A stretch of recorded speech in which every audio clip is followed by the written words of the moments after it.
Halo, selamat malam Bapak Ibu, rekan-rekan yang saya kasih dalam nama Tuhan Yesus. Kembali bersama dengan saya, Feby Timotius dari Baraditan Ministry. Nah, ngomong-ngomong teman-teman, sebelum kita mulai, apakah teman-teman yang sudah menikah pernah berpacaran di dalam pernikahan?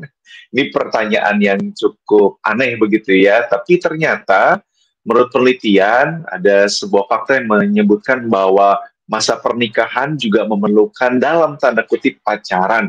Nah, apa sih maksudnya dan bagaimana caranya atau kenapa hal ini jadi sesuatu yang penting dan urgent buat mereka yang sudah ada dalam pernikahan, bahkan mungkin pernikahannya sudah bertahun-tahun begitu ya, kok kayaknya kayak anak kecil lagi atau anak remaja yang kasmaran dan pacaran. Ini ngomongin apa sih? Nah, nanti akan dijelaskan dengan lengkap oleh hambanya Ibu Krisna Dewi. Dan buat teman-teman yang masih dalam masa pacaran atau belum menikah, juga pantengin ini sesuatu yang pasti penting buat kita semua. Sebelum kita bersama-sama belajar, kita berdoa.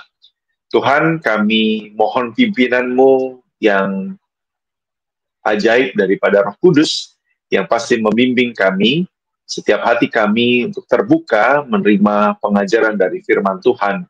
Begitu juga dengan roh yang sama akan menolong hambamu Ibu Krisna di malam hari ini menyampaikan materi yang seringkali belum pernah kami dengar dan juga tetapi hal ini penting bagi kami dalam praktek kehidupan rumah tangga, begitu juga dengan hidup kekristenan kami. Terima kasih, dalam nama Yesus kami mohon berkat-Mu. Amin. Selamat malam Bu Krisna, saya persilahkan Bu. Baik, terima kasih waktunya. Senang sekali bisa berjumpa kembali ya. Kita dalam program Bara Digital Ministry. Dan pada malam hari ini, luar biasa temanya, berpacaran dalam pernikahan. Ya, kadang-kala orang punya persepsi kalau pacaran ya pacaran aja waktu dulu mau menikah. Padahal pernikahan itu harus dirawat, harus di maintenance gitu ya, istilah kayak mobil ya diservis secara berkala, diservis secara berkala biar tetap lancar gitu ya, tancap gasnya itu nggak tersendat-sendat, nggak mogok. Pernikahan kan juga begitu, supaya perannya nggak mogok, supaya masing-masing bisa melakukan perannya dengan baik, perlu diservis, perlu diremajakan, perlu senantiasa dikelola dengan baik. Dan berpacaran dalam pernikahan itu termasuk ketika kita mengelola pernikahan kita dengan luar biasa. Jangan pernah mau menikah biasa-biasa saja, tapi menikahlah dengan luar biasa dalam perkenanan Tuhan, karena pernikahan itu kan kita diminta untuk mewujudkan cinta kasih, ya, cinta kasih Tuhan di dalam kehidupan secara nyata.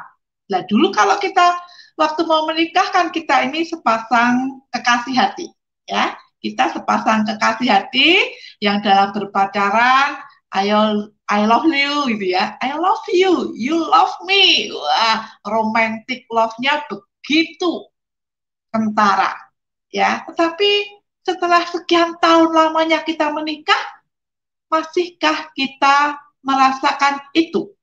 Masihkah ada cinta dalam kehidupan pernikahan Anda? Saya sendiri sudah menikah selama 28 tahun. Ya, senang karena masih sering dipuji oleh suami, cantik, senyumnya manis, kamu pinter. Makanya ayat Alkitab, ya, ayat Alkitab yang hendak saya berikan pada malam hari ini, dasarnya saya ambil dari Amsal pasal 31 ayatnya yang ke-29. Amsal pasal yang ke-31 ayat 29, di sana berbunyi, banyak wanita berbuat baik, tetapi kau melebihi mereka semua. Itu suatu kata pujian, ya. Banyak nih wanita, ya, suami saya memuji itu ya, banyak wanita pintar-pintar berbuat baik pada aku, ya, menghormati, tetapi kamu itu kamu tuh lebih dari mereka, kamu itu beda dengan mereka, kamu itu betul-betul nggak ada bandingnya. Aku merasa tentram, nyaman menikah dengan kamu. Kamu pintar masak, kamu murah senyum, ya, kamu itu juga kalau bicara cerdas, itu sering suami saya ungkapkan. Dan pastinya saya sebagai istri, hati saya berflower-flower. Ya, hati saya berbunga-bunga, seperti masih kayak pacaran. Belum lagi nanti kalau dibilang, lipstiknya baru ya, itu warnanya pink, ngejreng, tambah kelihatan muda kamu mah. Wah, senang. Ya, orang kadangkala lupa ketika menikah untuk tetap memuji. Atau ketika menikah, ya, jangan terlambat lupa kalau nyebut. Enggak bakalan terlambat, tenang aja. Nanti sebelum selesai seminar, nanti sebelum kamu selesai pelayanan, aku sudah ada kok di situ. Ya, nanti terus kemudian WA. Saya duduk di sini ya, saya sama bapak ini ya, saya sudah nunggu kamu ya, senang rasanya. Banyak orang yang sudah menikah, pulang sendirilah. Nah ini, nah itu, gampang sekarang mah. Aku ngantuk, aku banyak tugas, nggak bisa jemput kamu. Tapi saya bersyukur ya, saya bersyukur saya seringkali diperlakukan seperti pacar oleh suami saya. Tak jemput, OTW. Belum masih lama ini, doa penutup juga belum ngora apa-apa ya. Nggak apa-apa, tak jemput gitu ya. Memang suami saya udah pensiun sih ya, udah 2 tahun pensiun, jadi mungkin kegiatan juga udah berkurang banyak. Senang kalau kalau dia bilang, aku ini sekarang tugasnya ternak teri, antar anak, antar istri ya. Itu suami saya sambil bergurau bisa mengatakan gitu. Mau kemana Pak Edi? Saya tetangga tanya, ternak teri gitu ya. Apa itu Pak Edi ternak teri? Antar anak, antar istri. Wah, jadi bukan sebuah beban. Kalau kita melihat pasangan kita itu sebagai kekasih hati yang seumur hidup, artinya berpacaran dalam pernikahan itu tetap bisa kita lakukan, itu bukan sebuah beban, tapi sesuatu yang bisa disyukuri, dinikmati. Dan bukankah Tuhan mengajarkan kepada kita untuk senantiasa bersyukur atas segala hal, termasuk bersyukur atas pasangan kita, ya, atas anugerah Tuhan, suami kita, istri kita. Bu, boro-boro Bu, bisa bersyukur Bu. Aduh, setiap hari saya lihat istri saya, setiap hari saya lihat suami saya, pinginnya nggak lihat saya Bu. Karena apa Bu? Kalau lihat ngobrol ribut, dikit-dikit ribut, dikit-dikit ribut. Ya, kalau itu yang terjadi dalam pernikahan kita, sedikit ribut, ngomong apa jadi rame. Coba dicek, adakah kebutuhan-kebutuhan emosional pasangan kita belum terpenuhi dengan baik. Mungkin waktu kebersamaan kurang, mungkin jarang dipuji, mungkin nggak pernah rekreasi, ya. Dulu kalau pacaran kita kan seneng kalau, ayo yuk kita rekreasi yuk, yuk kita main kemana yuk kita nonton, yuk kita makan di sana. Waktu kebersamaan begitu rasanya dirindukan. Pingin selalu bersama-sama. Ayo, betul apa betul? Tapi sekarang kemana? Kok sulit sekali mewujudkan hal itu? Konflik-konflik kecil mah biasa. Tetapi jangan lupa bahwa kita juga wajib atau memang perlu untuk bersenang-senang. Jangan lupa Tuhan juga senang loh kalau kita itu bersenang-senang dengan pasangan kita dalam pernikahan. Bukankah di Mazmur 133 ya, 133 dijelaskan hidup rukun itu akan mendatangkan berkat. Senang-senang, rukun, damai itu kan menyenangkan hati Tuhan. Itu kunci berkat.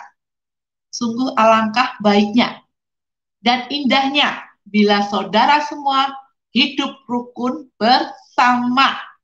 Seperti embun yang dari Hermon ke Bukit Sion. Ya, di sanalah Tuhan akan memerintah. Berkat dicurahkan dari kepala, ke leher, ke jubah, sampai nantinya ke anak cucu kita. Sungguh alangkah baiknya, sungguh alangkah indahnya, bila saudara semua hidup rukun bersama. Seperti minyak di kepala Harun, dari janggut ke jubahnya turun. seperti embun di Bukit Hermon, mengalir ke Bukit Sion. Sebab di sanalah Allah memerintah agar berkat-berkatnya tercurah, serta memberikan anugerah hidup selama-lamanya. Ya, jadi menjadi kekasih hati, berpacaran dalam pernikahan, itu kunci berkat juga. Karena kalau kita berpacaran kan pasti senang hati, damai. Ya, betul kan? Gak ada kan dulu misalnya kita gue mau ribut nih, atau nikah, gue mau ribut nih dalam pernikahan. Datang-datang, awas nanti, gitu ya. Betulnya berpacaran kan saling mengerti hati masing-masing untuk lebih dekat lagi. Ya. Dan itu biasanya romantic love yang dikedepankan. Hal-hal yang baik, yang menyenangkan, dan biasanya melambangkan kerukunan. Selalu mau mengalah, selalu mau berkorban. Ayo makan dulu, makan silahkan. Nggak usah. Nanti tunggu kamu aja. Nanti dingin loh. Nggak enak loh kalau dingin baksonya. Nggak enak loh kalau dingin nasi gorengnya. Ayo makan duluan. Nggak apa-apa. Nanti aja barengan. Oh, indah sekali. Lah, mari hal-hal itu kita wujudkan dalam pernikahan kita. Kalau sekarang kita makan di restoran berdua, makan-makan aja. Yang satu belum datang, mang gue pikirin, punya gue udah datang, makan-makan aja. Nah, mari saudara-saudara, saat ini yang melihat program para digital ministry, khususnya di dalam pernikahan kita yang sudah menikah atau mau menikah, menjelang menikah gitu ya, kita mencoba sadari. Awalnya dulu kita itu kekasih hati. Kalau kekasih hati itu syarat dengan pujian. Kalau dalam kitab Hitung Agung 1, ayat yang kelima dikatakan, memang aku ini hitam, tapi cantik. Emang aku ini hitam, tapi cantik. Artinya apa? Ada percaya diri yang kuat. Ketika kita dilimpahi cinta, kita rasanya berpacaran dalam pernikahan, itu kita merasa percaya diri. Ya, sebagai istri percaya diri, sebagai seorang ibu percaya diri, sebagai seorang suami percaya diri, sebagai seorang ayah juga mantap melakukan perannya. Karena ketika kita merasa dikasihi, pacaran yang kekasih hati, dikasihi, kemudian kita juga menikmati relasi percintaan itu, kita menjadi orang yang nyaman, merasa bahagia. Bahagia, optimis itu membuat kita mampu memerankan peran kita dengan maksimal. Coba sekarang kita refleksikan dalam kehidupan kita yang sudah menikah nih. Apakah Anda mengagendakan waktu Anda untuk bersenang-senang dengan pasangan Anda setiap tahunnya? Boleh sekali setahun, boleh 2 kali. Dalam buku Maximum Merit, pernikahan yang maksimal, itu ada disebutkan tentang keintiman rekreasional. Ya, di sana dikatakan pernikahan yang menjadwalkan secara kontinu minimal setahun sekali untuk rekreasi, maka pernikahan itu akan lebih berbahagia dibanding dengan pernikahan-pernikahan yang sama sekali tidak menjadwalkan rekreasi, yang tidak memiliki hidup bersenang-senang. Makanya bersenang-senanglah dengan pasangan Anda, berpacaranlah dalam pernikahan. Dulu kalau masih pacaran aja, aduh, rasanya mau mijitin kaki, takut, malu, nanti gimana rasanya gitu ya. Dan ketika itu dilakukan, kita senang sekali. Kita merasa dicintai. Suami saya paling senang ketika saya sudah rebahan, tempat tidur, dia masih nonton TV, duduk, sini kakimu mana? Ya. Dan saya kalau udah dikatain begitu, sini kakimu mana? Ketika suami sudah ngomong gitu, saya juga senang. Karena dia akan memijat telapak kaki saya, bahkan kadang-kala saya sudah sampai terkantuk-kantuk gitu ya. Kadang-kala saya menyahutin filmnya tentang apa itu Mas Banjir. Suami saya ngomong, udah, tadi kamu udah tidur, tidur aja, nggak usah pura-pura masih nonton TV. Saya dimanjakan untuk dia boleh apa ya, memijat dengan penuh cinta. Saya bersyukur sekali gitu ya. Dan tentu bukan berarti pernikahan kami tanpa konflik gitu ya. Kalau konflik, kita juga belajar untuk dulu sih saling menyerang gitu ya. Masa-masa muda, 1 tahun pernikahan, 2 tahun pernikahan, ribut ya ribut. Tapi dengan berjalannya waktu, berjalannya usia, berjalannya kita banyak peran, banyak mendengar firman Tuhan, banyak berdoa bareng-bareng, kita semakin bijak. Ya, hitunglah hari-harimu supaya kamu semakin bijaksana, kata pemazmur kan begitu. Mari kita hitung hari-hari kita supaya kita semakin bijaksana. Ya, lama-lama kita semakin mengerti bahwa kami saling membutuhkan, kami harus saling mencintai, kami ini tak terpisahkan. Jadi kalau konflik-konflik kecil itu biasa. Kalau ada konflik itu biasa. Tetapi penanganannya yang harus luar biasa. Menangani konflik itu, hadirkan Tuhan. Oke, aku tak diem dulu, dengerin dia dulu berpendapat. Kalau pasangan kita udah selesai ngomongnya, baru sekarang aku ya yang ngomong. Kalau suami saya ngomong gitu. Dan sekarang kamu ngomong dulu. Utarakan semua pendapatmu kayak apa. Ya. Kita saling melengkapi untuk kebaikan bersama. Udah selesai ngomongnya, sekarang dengerin aku ya. Gitu. Dalam hal yang serius kita juga harus serius. Tapi kasih tetap harus dikedepankan. Karena Tuhan menciptakan pernikahan itu untuk kita merasakan kasih Tuhan. Yang pertama ya, kita ngerasain kasih Tuhan. Kemudian bagaimana kita menuangkan, mewujudkan kasih Tuhan itu dalam kehidupan pasangan kita. Makanya yuk dulu yang kita menjadi kekasih hati, berpacaran dulu gitu ya, kita wujudkan lagi dalam kehidupan pernikahan kita. Nothing impossible with God. Tidak ada yang mustahil di dalam Tuhan ketika kita sungguh-sungguh mau untuk melakukan. Ada kemauan dulu. Oke Tuhan, saya harus merawat pernikahan saya. Tolong saya, harus ada kasih, harus ada kata-kata pujian, senyuman, kerendahan hati, kesabaran, pengorbanan, ya, mendahulukan kepentingan pasangan daripada kepentingan diri sendiri. Kita mau untuk melihat pasangan kita bahagia, kita memendam atau meredakan atau bahkan harus menghilangkan ego kita. Makanya kok firman Tuhan dalam Kolose mengatakan, istri-istri, tunduklah pada suamimu seperti kepada Tuhan.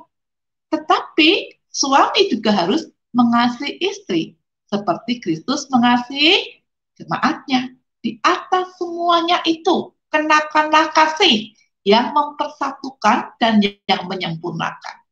Ya, di atas semuanya itu, artinya di atas pernikahan, konflik-konflik apapun, kalau mau tetap seperti orang berpacaran, ya mari kenakan kasih Tuhan. Ya, karena kasih Tuhan itu kasih yang mempersatukan. Pernikahan itu menyatukan, unity. Ya, unity, menyatukan.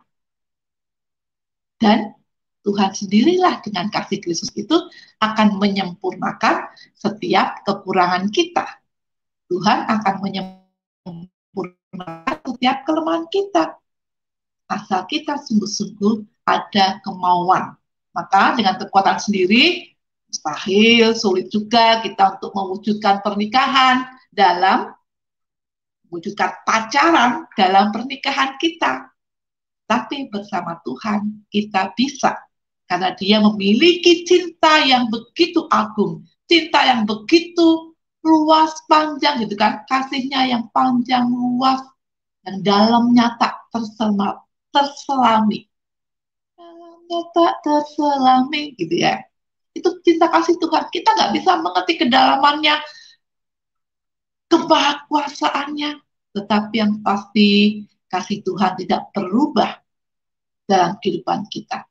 pernikahan kita mungkin bisa berubah, macam-macam peristiwa bisa terjadi, ya, sukacita, duka cita, tapi mari ketika kita masih dikasih usia sama Tuhan di dunia ini, kita saling membahagiakan, kita saling memberi perhatian, kita saling mengutamakan pasangan kita. Disitulah sebetulnya berpacaran dalam pernikahan itu bisa diwujudkan. Romantic love, yuk. Ketika kita menetapkan untuk rekreasi di pantai, gandeng pasangan kita, lari-lari pakai celana pendek berdua, ya. Kita makan bersama kesukaan, mungkin es kelapa muda satu berdua, ya. Sedotannya yang berdua gitu ya, atau kalau suami saya sini tak kerokin kelapa mudanya, nah udah nih, udah semua nih, makan minum gitu ya. Jadi saya merasa diperlakukan masih seperti pacaran. Nah sini tak kerokin kelapa mudanya, nanti baru kamu minum semuanya, nikmatin. Ya berdua sih, saya juga tahu diri, nggak mungkin saya habiskan gitu ya. Kadang kalau saya minum jus kesukaan saya, jus wortel campur lemon, nih Pak, setengah buat kamu. Oh, ora usah, nggak usah buat kamu. Enggak, aku juga pengen kamu sehat, minum yang enak, yang seger untuk kita berdua. Ya. Terima kasih ya. Kemudian saya dipegang-pegang pundaknya, dirangkul. Sentuhan, pelukan, kata-kata pujian, tindakan melayani, ya, waktu kebersamaan, rekreasi, bersenang-senang, potret sana, potret sini, berdua, selfie-selfian. Kemarin saya minum es krim berdua dengan suami, kadang ngopi cuma segelas berdua. Tapi senang. Ada rasa sukacita, bahagia, cinta itu tetap ada dan terus bertumbuh. Bukan karena kami, tapi karena Tuhan. Saya yakin Bapak Ibu Saudara juga akan mampu mewujudkan berpacaran dalam pernikahan Anda, karena sesungguhnya Tuhan sudah anugerahkan cinta kasih yang luar biasa kepada kita, sehingga kita tinggal mau apa tidak mewujudkan kasih itu, memberikan kasih itu dengan ya menghidupkan kembali 5 bahasa cinta itu, ya, sentuhan, kata-kata pujian, pemberian hadiah gitu ya, waktu kebersamaan, ya, quality time, kemudian tindakan melayani, yuk itu kita hidupkan kembali. Karena dengan itu, maka pernikahan kita akan mampu mewujudkan berpacaran dalam pernikahan. Betapa indahnya, bukan berpacaran dengan yang lain-lain. Itu sangat menyakitkan. Berpacaranlah dengan pasangan Anda, apalagi dalam pernikahan dengan pasangan yang sah, yang sudah Tuhan berkati. Semoga firman Tuhan ataupun ya ulasan pada malam hari ini dengan topik berpacaran dalam pernikahan akan menjadi inspirasi buat setiap kita untuk sekali lagi membangun pernikahan yang bukan biasa-biasa saja, tetapi pernikahan yang indah di mata Tuhan. Terima kasih.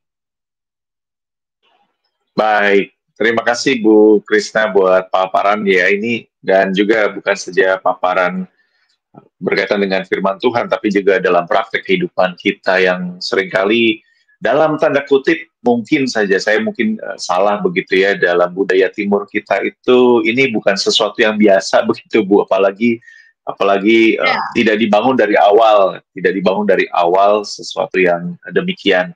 Nah, kalau misalnya seseorang pendengar Bu di malam hari ini mendengar apa yang Ibu bahas dan Ibu sampaikan, lalu merasa bahwa pasangannya tidak tertarik lagi untuk dalam tanda kutip pacaran dalam pernikahan. Nah, apa yang perlu dilakukan dalam konteks langkah pertama apa sih Bu yang perlu dilakukan seseorang pendengar ini yang hari ini mendengar, lalu apakah menyodorkan video ini supaya kesannya ini dengar nih atau bagaimana Bu?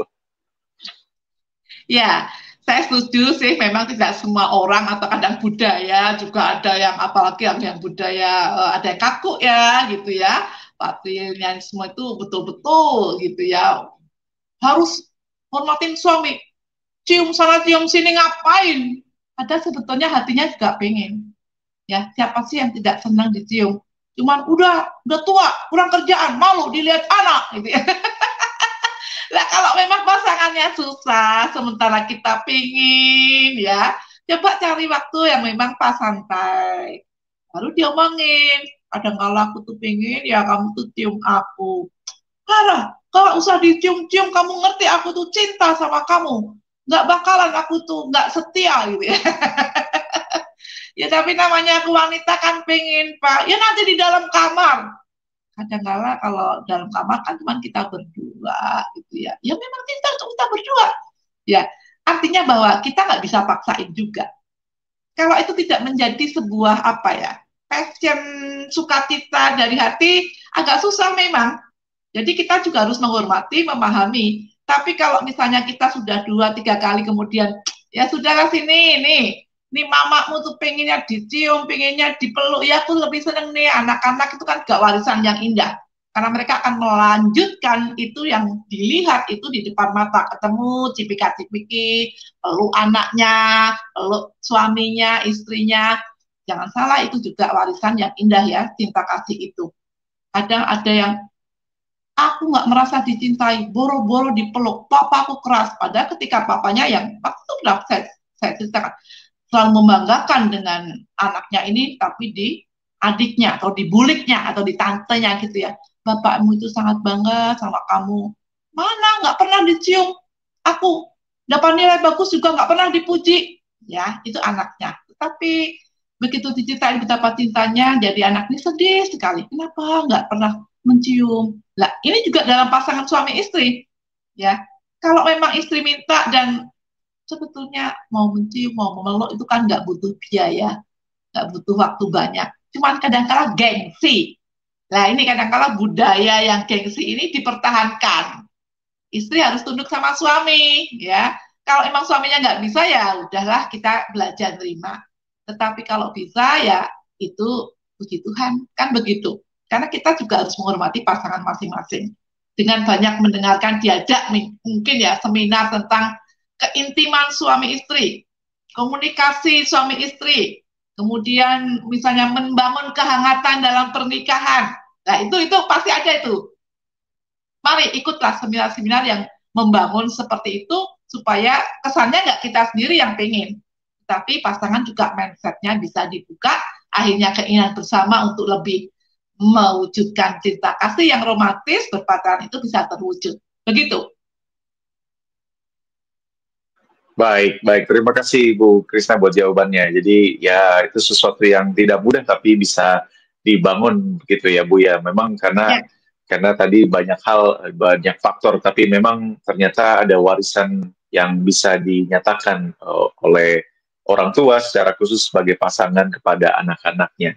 Nah, ini ada pertanyaan begini Bu. Jadi ketika ini kan kalau dalam konteks tadi sebenarnya mempertajam bicara tentang hal ibu sampaikan tadi. Kalau misalnya ada, kan tadi Ibu sudah uraikan setidaknya 5 bahasa cinta itu ada di dalamnya begitu ya Bu ya. Itu artinya kan berarti bisa menghindari ekspektasi masing-masing yang mungkin berbeda kebutuhannya gitu ya.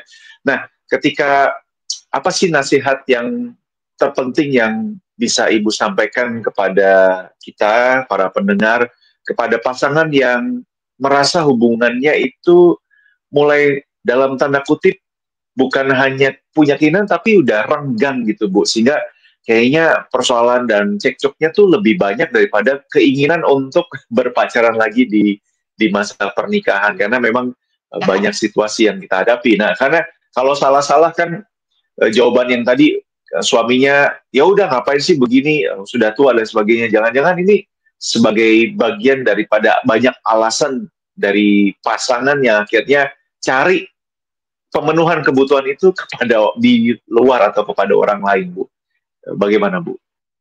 ya, ya bisa bisa terjadi kebutuhan emosi bahasa cinta yang tidak terpenuhi itu kan menimbulkan konflik udah pasti karena merasa tidak dicintai ya, entah dia butuh pelukan sentuhan tapi dicuekin oleh pasangannya, ini membuka peluang untuk selingkuh bisa gitu ya. Makanya kemudian sebetulnya kalau seperti ini ya udah renggang ya jarang, mari coba kita tadi kalau Kak Feby mengatakan harus dibangun itu ya salah satunya dengan rekreasi bersama.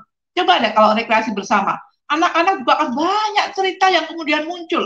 Bukan hanya suami istri loh, tetapi kebersamaan di mobil selama 4 jam, kebersamaan di kereta selama 1 hari misalnya, atau di pesawat, kemudian kita kemana makan, lihat view-view yang indah, yang tidak sehari-hari, itu akan banyak memunculkan cerita-cerita indah, yang lucu, yang kemudian itu bisa dibangun tuh besoknya lagi ya, 6 bulan lagi. Besok ada libur lagi ya, Natal, Lebaran, ini mau Lebaran gitu ya, bisa kemudian kita agendakan lagi. Itu cara membangunnya ya dengan rekreasi supaya komunikasi jalan terus.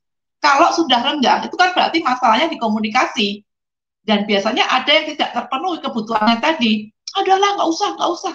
Padahal mungkin dia seorang ibu atau seorang bapak yang kalau di kantor pagi Pak, aduh senyumnya, sementara di rumah istri boro-boro senyum, bajunya cuma daster itu, terus sudah muka manyun gitu ya. Kemudian kayaknya melayani terpaksa, istilahnya melayani untuk makan no, makan udah termasak, makan apa, masak apa mak, lihat loh di dapur loh, buka sendiri tuh di meja makan ya. Sementara kalau di kantor pagi Pak, ya ya pagi Pak, Bapak seger sekali ya, habis ramas Pak.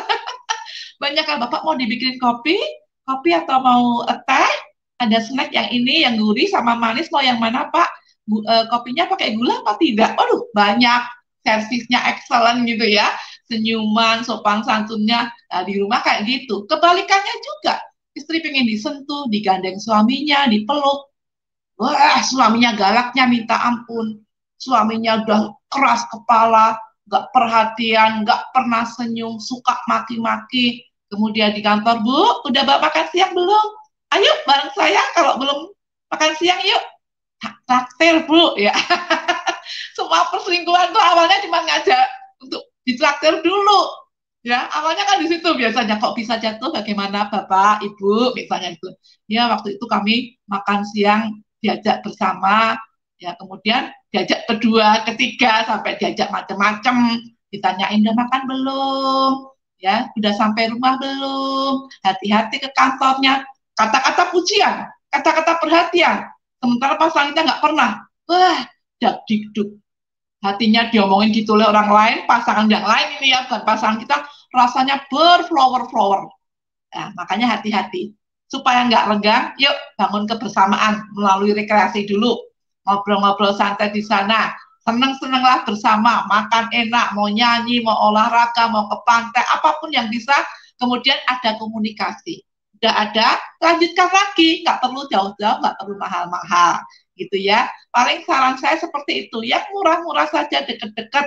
Tapi ada waktu bersama, mumpung ini banyak liburan, ya mari kita manfaatkan supaya klik dulu. Yang penting klik dulu hatinya. Kalau nggak klik, ya mencoba untuk diklikkan. Karena relasi itu, komunikasi yang buruk itu yang biasanya merenggangkan. Begitu. Wah, terima kasih Bu Krisna. Ini tips yang juga sangat menarik, tetapi juga menohok. Harus dipikirkan betul-betul gitu ya. Jadi kita juga berpikir jangan salahkan seseorang yang dalam tanda kutip itu bukan niatnya, tapi karena kebutuhan yang tidak terisi, tapi diisi orang lain, Ya, dan itu jadi sesuatu yang ya mengerikan begitu ya. Ya ini bukan membenarkan perselingkuhan, tetapi perlu kita pikirkan pasti punya peran masing-masing yang ya. signifikan sehingga terjadi keharmonisan atau terjadi dalam tanda kutip kehancuran, dan itu bukan sesuatu yang kita inginkan. Makanya kita hadir dari Bara dan juga Bu Krisna yang sudah menolong kita membahas hal ini sesuatu yang penting. Kalau teman-teman di luar sana butuh pertolongan secara serius, ya bisa menghubungi Bu Krisna ya Bu ya, untuk Ya. konseling secara profesional berkaitan dengan rumah tangga dan juga kehidupan secara di keluarga. Baik Bu Krisna, terima kasih sekali malam hari ini. Ya, sebenarnya ada Ya. banyak yang bisa kita kulik lebih lanjut, tapi nanti kita coba akan lihat di lain waktu berkaitan dengan hal ini.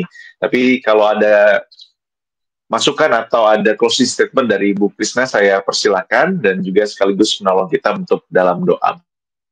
Baik, ya mari kita ingat saudara-saudara Bapak Ibu yang sudah menikah khususnya, atau yang mau menikah, yang sedang dalam proses berpacaran, awal kita menikah itu kita kan sepasang kekasih hati. Kita mulai dengan pacaran toh, nggak ada yang tidak pacaran gitu ya. Artinya jarang lah orang menikah tanpa pacaran, walaupun ada. Tapi ketika kita berpacaran, kita ini kan indah gitu ya. Ada banyak yang romantis, yang menyenangkan, yang membuat kita itu nyaman ya. Nggak mungkin kita nggak nyaman kemudian mau menikah ya, karena pernikahan kan sekali seumur hidup. Jadi mari kita ciptakan kenyamanan itu. Cinta itu kita tumbuhkan kembali dengan waktu kebersamaan, dengan pemberian hadiah gitu ya, dengan berpelukan, berciuman gitu ya, bersentuhan itu penting sekali, kata-kata pujian, kemudian tindakan melayani. Ya, saya yakin kita bisa mewujudkan itu, yang artinya kita juga bisa mewujudkan berpacaran dalam pernikahan kita. Oleh karena berkat Tuhan, ya, pertolongan Tuhan. Makanya minta ke Tuhan sebagai sang sumber kasih untuk kita dipenuhi kasih-Nya sehingga kita bisa menerapkan kasih itu dalam pernikahan kita. Mari kita berdoa. Bapa yang di surga, kami bersyukur karena kami tahu ketika Engkau merancangkan pernikahan, menciptakan pernikahan untuk kami bersatu sebagai sepasang suami istri, ada rencana Tuhan yang indah. Kami rindu Engkau terus menolong kami, supaya kami mewujudkan kasih-Mu itu, kami dimampukan tetap untuk ada sisi romantisme, ada sisi-sisi untuk menghilangkan keegoisan kami, ada sisi untuk senantiasa mengutamakan pasangan kami, supaya kami bisa menciptakan pernikahan kami yang dalam keindahan Tuhan. Berpacaran dalam pernikahan itu tidak mudah tanpa kasih-Mu mengalir dalam diri kami. Hadirlah dalam keluarga kami, tolong kami semuanya yang saat ini mendengar program Bara Digital Ministry, agar kami dikuatkan dan terinspirasi untuk mewujud nyatakan untuk hormat kemuliaan nama Tuhan. Berkati keberadaan Bara Digital Ministry dengan segala program yang ada, agar sungguh menjadi berkat buat setiap orang yang mendengarkan dan nama Tuhan dipermuliakan. Ampuni keberdosaan kami, dan inilah doa kami yang kami naikkan di dalam satu nama yang berkuasa, Tuhan dan penebus kami, Yesus Kristus. Amin. Terima kasih sekali lagi Bu Krisna, dan terima kasih buat kebersamaan teman-teman.